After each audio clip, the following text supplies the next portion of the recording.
Well, we've got Dr. Mike Barsotti here in the KREM 2 studios. We want to say thank you just for joining us. My pleasure, yeah. We're talking a little bit about that shift in time, right? And learning a little bit more about just kind of the overall impacts that each switch has. You know, I know the spring forward, the fall back. Right. Are there any real impacts from falling back here at this time of the year? So less so falling back. There's studies going on, mainly at Stanford, but big studies going on looking at the impact of all this. And really the shift in the spring is more physiological impact to the body than the fall.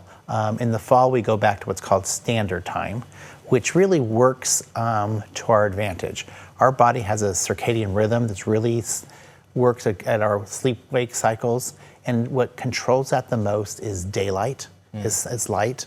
And so waking up to sunshine is a better way to wake up than to darkness.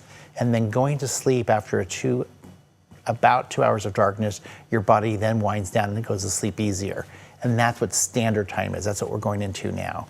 Daylight saving time goes the other way, so it's more difficult to transition. So a little bit more difficult to transition, I guess, as you described that out. For you, though, do you think that there is a kind of a lasting or lingering effect? Even like, I know Pacific Northwest, it feels like those sunsets are, you know, extremely early. What is that like? What do you kind of recommend for people who feel like, hey, I just need a little bit more sunlight later in the day? Yeah, that's a hard call because your body's physiology may be a little different than what you're talking about there, right? Yeah. And waking up to the sunshine is probably better health-wise for you. And there are studies that talk about that flipping back and forth every 12 months may have some long-term detrimental effects to the body. And those studies are just being done right now, but things about heart disease, and they're beginning to talk about that sort of stuff. But certainly, waking up to sunshine and being more alert, and your body actually physiologically waking up makes you more alert. So for people going to school and adolescents, they're more productive than when they wake up to sunshine.